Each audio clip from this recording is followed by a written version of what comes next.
Do do do do do do do do. Yeah. Got that jaguar spirit, got that warrior spirit, got that powerful spirit, cause I'm connected to spirit. I ain't got no enemies, nah, I got heavenly energies, y'all. Hi everybody. I just wanted to get on here and share my journey with grief. It's been about a year now. My mom passed away, and I'm just gonna give a little update. This can help you feel less alone, and what you're going through is completely normal. Yeah, it's been a year since my mom passed away, and I've definitely changed a lot within this year. Mom passed away. She had stage 3 colon cancer, but she passed away from a pulmonary embolism. I butchered the word. And she passed away in her home, and we live in different states, so it was like a lot, you know. It was like hard going to her home and like closing everything up, and then also holding all the weight that I had and the responsibilities. And so that definitely has affected my health and my nervous system because I didn't give myself space. And since I don't have a very strong connection with my relatives, I found it very difficult to ask for help. I found it very difficult to ask for support. And also, I was like, I had no control, and I felt like the only control I had was these responsibilities. It's a lot of things to unpack losing a parent, especially if you have like childhood trauma and abandonment issues. You're definitely going to it's gonna hit you hard. I'm gonna be real with you. It's gonna hit you. It's gonna be a little rough. It's very impactful on your nervous system, and I found that my nervous system hasn't been the same since my mom passed away, and that, you know, from gaining weight really fast and losing weight, and then changes in my diet and my hormones and my cycle, as well as my mental health as well, has not been the same.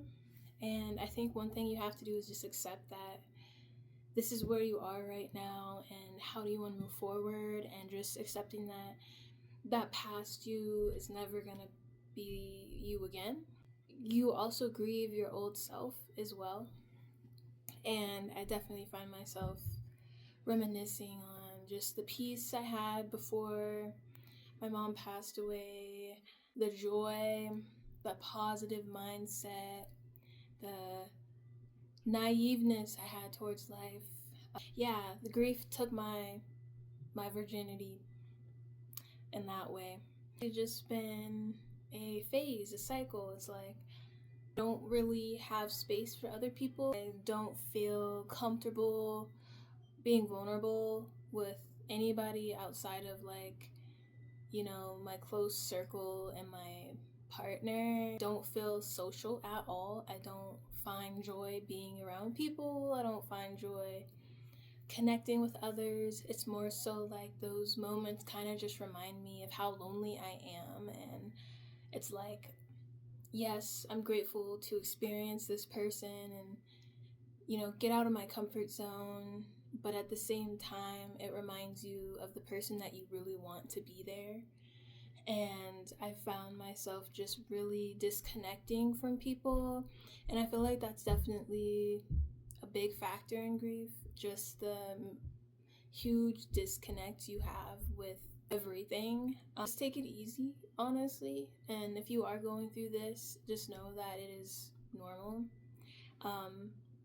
I have done therapy for a few months last year, and I found that it helped a little bit, but also I found that maybe like I need to do another approach that's a little bit more affordable. And it's sort of like, okay, yeah, talking about it is one thing, but like I have deep emotional wounds that need healing. And so, you know, that led me on this plant medicine journey with ayahuasca, which if you haven't seen my ayahuasca video, I recommend that you do check it out. But it has also made me realize, like, oh, this is just something that it takes time, and everybody's healing journey and grieving journey is different. And I have realized that my body, your body, holds memory and it holds trauma. You may be like, why do I feel off? Like, what is going on with me? Yada, yada, yada. But in actuality, it's really your body remembers this time last year. I found myself like getting sick more, having more, like I said earlier, like health ailments and anxieties, like up here, up here, up here. So I want to just share that it's important to protect yourself, protect your energy, remove all negative influences from your life, because you are going to be very sensitive at this time, and you need to protect yourself. You need to protect your emotions. You need to be there for you. At the end of the day, nobody can show up for you better than you. You have to allow yourself to be depressed, allow yourself to be bored, allow yourself to be angry. Like, release those emotions from your body so your body knows it's okay to feel other things, and create space for more joy, more peace, more self-love. The things that have helped me have been just my partner has been a great help. And another thing, our partners might not know how to show up for us in the best way that we need during our grieving journey. So also just be appreciative for how they are showing up for you. Don't hold any expectations, because yes, we love the person we're with, but at the end of the day, it's still my experience. It's still my emotions. It's still things that I have to deal with. I am responsible for myself and how I show up for myself and in this world. And I definitely found that like last year was just a time of just disconnecting and separating myself from everything so I can feel myself. Like, I took a year off from work. Not everybody has the grace to do that. So I'm grateful that I have been able to just be with me. And it really felt like not a year. It still feels like I still need so much more time to myself. In some aspects, I also feel like I'm opening up more and I'm ready for certain things, and to take on a little bit more energy. But one thing I do regret is showing up for everybody during my grieving period and kind of just putting myself on the back burner. And then that led up to a lot of buildup and resentment, and just me realizing like, oh my gosh, I have this cycle of overgiving, I have this cycle of people pleasing, and those don't benefit you when you are grieving. Losing a loved one is a traumatic experience. Be selfish with you. Set boundaries. Allow people to misunderstand you, because we are all going through things. People die every day. People are born every day. So we are all experiencing different stages of grief, life and death, right? And once you experience it for yourself, you understand like, wow, most of the world is dealing with grief, and lots of people just don't know how to heal and deal with it. Find something to do, whether that's creating art, making music, baking. I've found myself trying just new things to see if they excite me, and I definitely feel like I've been at this point in my life where I'm kind of like chasing thrill, which kind of healthy and it's kind of not healthy. But considering like I was living a very apathetic life for these past few months and just very depressed, I feel like, oh my gosh, I need something to bring me excitement. And it's okay to act on those things, because you only have this one life, and nobody is going to stop you from living your life at the end of the day. The biggest thing that I've really learned from losing a loved one is that you really don't have to do anything for other people.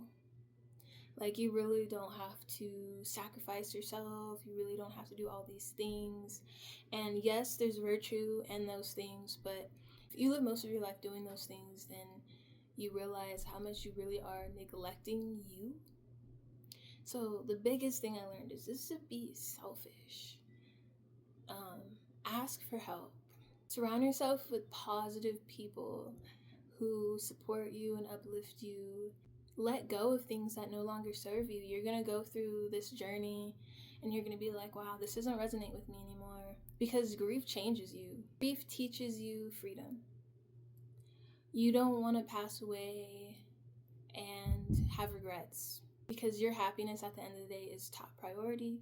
It's like been my journey. Even till this day, I'm still realizing like, oh my gosh, my body is still holding grief. I realize that in aspects I'm not happy still, and I can't be happy for other people if I'm not happy for myself. And it's okay for me to want to start over. It's okay for me to want to leave everything behind and go somewhere else. Because when you're in an environment where you're filled with so much trauma and grief, you want to go somewhere where there's newness, where there's change, that you can actually embrace and take on another journey and not be so weighed down by the densities around you. Please be gentle with yourself. Know that it's okay. Losing a parent is really hard. You lose an aspect of yourself, but also you hold on to an aspect of them. You have to learn to reparent yourself. You have to learn how to re-guide yourself. You have to learn all these things. You have to learn how to retrust. You have to learn how to rebuild. You have to learn how to restructure. Especially if you don't have any parents around, you are like, damn, like the loneliness hits, the abandonment hits a lot deeper. And these are normal aspects of the human experience. You just have to realize you don't have to attach so much to those things. You can create another identity for yourself. You can create another life for yourself in a mindset. So do what you need to do to reprogram your mind, to relearn, develop yourself in the way that you want to be and live, and give yourself time. And I know everybody's like, oh, time heals. And sometimes it's like, okay, I hear you, but I feel like the healing journey is forever. I feel like there's always going to be things that you have to heal and learn from, and the way you approach these challenges are just going to help you in dealing with more to come in the future. So don't feel like you have to be at this end goal where you're unfazed, you're unbothered. It's okay, you're human. And it's okay to have those goals as well, but also give yourself the grace to just feel. Like, if you don't allow yourself to feel, you are only going to sabotage and self-loathe. And you don't want to do those things. If you really love yourself, you don't want to do those things. You still have life to live. So you must continue to live your life. It's okay to decenter your past loved one. And I know a lot of people don't want to hear that. I didn't want to hear it, but it is okay to decenter your past loved one. You are the center of your world. Remember that. Do not allow people's passings to be the center of your world. And I felt like I did that for months, which is okay. That's normal. That's a very impactful event in my life. Especially I didn't feel like I got enough time with my mom. So she was in the military, and I grew up with my grandparents, and then next thing you know, I was an adult, and there was always distance between us, and in a way it's like I knew her, and in another way it's like she was a stranger as well. So there's lots of complexities and lots of inner healing and lots of rewiring of your mind that you have to do. Love your inner child. Listen to your inner child. Hear her, because she's gonna be the root of your joy, your success in your life, and your connections, and she's the root of your self-love. So give yourself the grace, once again, to go through this journey, and it's going to be uncomfortable. You have to learn to find comfort within discomfort, and yeah, it sucks, but that's where you grow. You have to let yourself grow. Life goes on with or without you. And that is like another hard truth that I don't like hearing. But I'm going to share that with you now because it's true. Life goes on with or without you, and you have to love you and be there and show up for you the best that you can with the time that you have here in this walk of life. Some things I recommend when reading, self-help books, workbooks, like therapy workbooks, creating, focusing on your health, focusing on your well-being, cutting out distractions, move your body, allow your emotions to be free from your vessel. Movement is important. Energy in motion, right? Rebuild your support system if you need to. I found that I lost lots of friends. I gained some, I lost some, because, that's just where I'm at in my journey. And lots of people don't know how to hold space for people who are grieving. Lots of people take it personal. Lots of people have big ass egos and they think everything revolves around them, and that's okay, because in a way it does. But my world revolves around me just as much as your world revolves around you. So there has to be some common ground, right? Be in nature. Listen to music. Surround yourself with loving things and healing things. Indulge a little bit here and there. Don't go crazy where you become addicted to things and substances, but it's okay. Everybody has their vices. Some people don't, but social media is a vice. Watching TV is a vice. Sleeping is a vice. Just as much as smoking weed and cigarettes. So it's okay. If that's what your body needs to feel ease, then do it. Realize that you can break free from those things when you are ready. But this is you're human. Okay, you're meant to have a human experience. You're not meant to have a perfect life. It's impossible to have a perfect life here. You just have to do the best that you can to do things that give you joy. And don't give up on yourself. Don't give up on your passions. Yeah, that's what I have to share with you today. If you guys have anything that you want to share in regards to your experiences with grief and some things that have helped you, or just you want to express your emotions, just please feel free in the comments to share how you feel. This is a safe space. So much love to you. Sending all of the healing to everybody, because we are all gonna experience grief at some point in our life. And know that you are not alone. That's one thing all of us humans, all life has in common, is that we all experience death. Okay, we all experience grief. So take it easy. Love you guys.